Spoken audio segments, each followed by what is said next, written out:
morning. Happy Tuesday, PSW staff, clients, and friends joining us. How much fun was Hannah and her sisters? We looked at that yesterday. So much fun.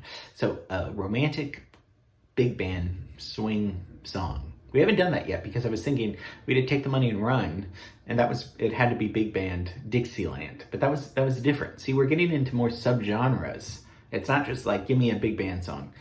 This is different. You know, I don't think we've done this before. It's got to be romantic and not Punch Drunk Love romantic. See, again, that if you gave me that, what you gave me 2 weeks ago, that wouldn't work for this scene. So again, you guys are following directions. It's getting hard. Nobody said this was easy. Okay, today we're going to look at one of my favorites, and this is going to be more jazz pianists this week. So we're going to look at part 1 because there's part 2 tomorrow. And let's start with Bill Evans, part 1.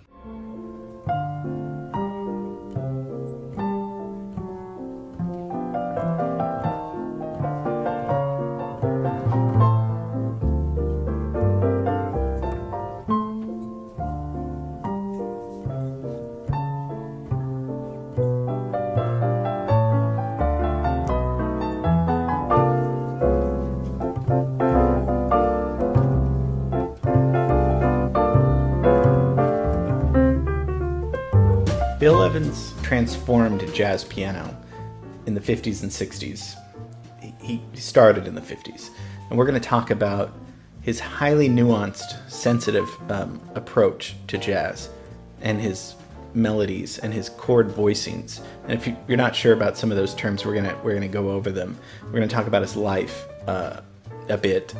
And then we're going to talk about two compositions, 2 songs in particular that he wrote and we'll look at harmonically and technically and musically what he did. And so we will have so much fun today, and I guarantee you'll enjoy this class. Yeah, I mean, let's just do it, right? Are we ready? Okay, let's dive into Bill Evans. So Bill Evans, American jazz piano player, known for real lush improvisations, very lyrical playing, just a fresh harmonic approach, and sensitive. And he was a very sensitive, introverted person, and you can hear that in his playing.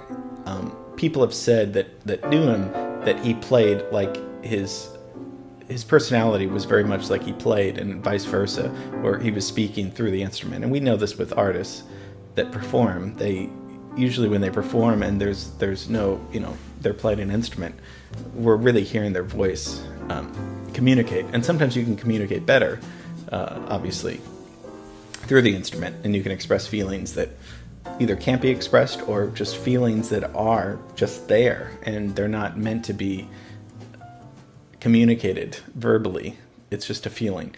Okay, so let's get into his life. I mean, he was really fascinated at an early age with music. His mom played music, his brother played music, and he would eavesdrop on his brother practicing piano and practicing piano lessons.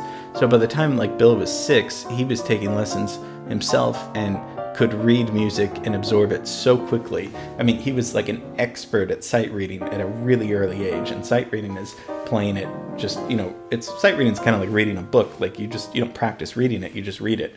But with music, it's really tough because you have to look but it was super easy for him. So his mom was his first teacher, but he had a very close relationship to his brother Harry, who was a piano player throughout and they had a very, very close relationship throughout their life, particularly because their father was an alcoholic, and it was very uncomfortable being at the house. And I think Bill probably and Harry, they used music as a way to escape in some ways. So he goes to college at Southeastern Louisiana University and studies composition and piano at Mann's College of Music in New York. And he's interesting because he starts taking the way he connects chords and his improvised melodies. It's a romantic quality, and it's different than 1950s bebop. So if we're thinking of the 1950s, we did 2 classes on Bud Powell, and one of the most, brilliant, fast bebopping players. And remember what was important about Bud Powell. He was the first to sort of play like Charlie Parker, only played on the piano. He could play just as fast and play Charlie Parker's runs. And then we saw how sensitive and brilliant he played on Over the Rainbow, and how we did this whole thing on mental illness in that solo. So if you remember that a few months ago, this is going on, Bill Evans is going on a little bit after Bud Powell, but he was very influenced by Bud Powell. But their music doesn't sound alike that much. So what Bill Evans brings is a sensitive, romantic, classical approach. And when I say classical, I meant that he studied classical music and classical piano so intricately and brought that into the realm of jazz. And in particular, Claude Debussy and Ravel. Ravel we did a class on, his beautiful melodies. And Erik Satie. And we'll listen to some of these composers in a minute and listen to how Bill Evans was influenced by them.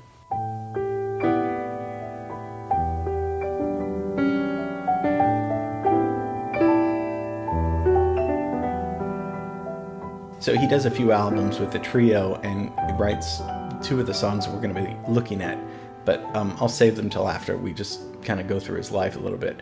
But after these albums, he catches the eye of Miles Davis, and of course at that time in 1957, 58, Miles Davis was the biggest thing in jazz. He was the most exciting new thing that had happened to jazz.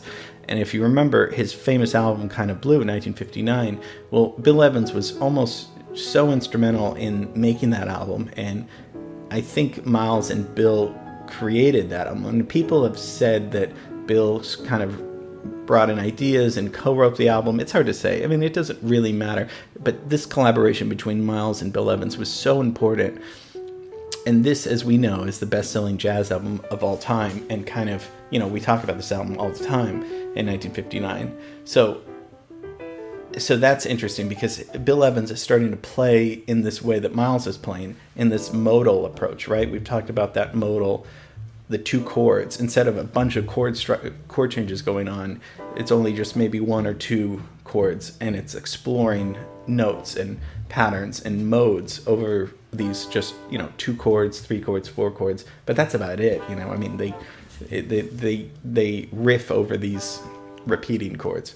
So Miles really likes that about Bill Evans, and vice versa. And the other thing that's interesting is that here's this white guy in the middle of this jazz this jazz movement going on, and on the Kind of Blue record. I mean, it just shows you, Miles had a lot of incidents with racist policemen and terrible, horrible stories of how he was just discriminated against. But he didn't care about that. He cared about the music. He didn't care that Bill Evans was a white guy. And a white guy that really stuck out.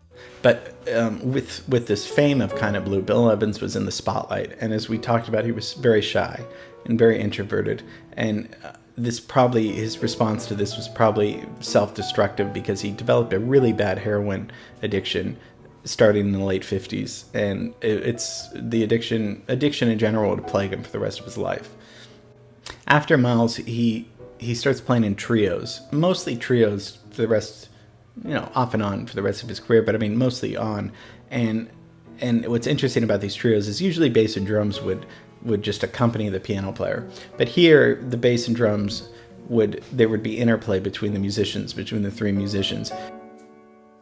They weren't just accompanying Bill, they were playing with Bill. So he recorded 50, 60 albums in his life, and died in 1980 at age 51. So as we said, he was often on drugs. He had a lot of pain in his life, which, we don't have to go into how depressing it was, but left just a beautiful music for us to listen to. And we'll always have that music forever.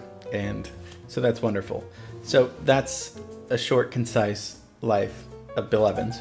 And tomorrow we're going to be looking more into the theory of 2 songs in particular, Waltz for Debbie and Peace Peace. And we'll be looking at that from a kind of a very basic, rudimentary music theory approach. So I hope you enjoyed Bill Evans' Part 1. Transformed jazz piano, 50s and 60s, with this modal approach and the coloring of all the chords. and he played like his personality. You look at his personality; it's very, kind of neurotic and, introverted, and that's how he did it. His mom taught him, right? But not a bebop pianist. He was like Monk. Monk was like, I'm not gonna play. He didn't sound like Monk, but I mean, his personality was, I'm not gonna play like Bud Powell. I'm not gonna do that. Bud Powell played like Charlie Parker, but he was like, I wonder if, like, what if I was Debussy playing jazz in the 50s? What would that sound like? Sensitive, romantic, classical approach only.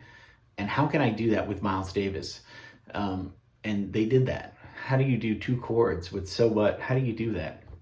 But he did that after Miles. His trios were really important with that interplay between them.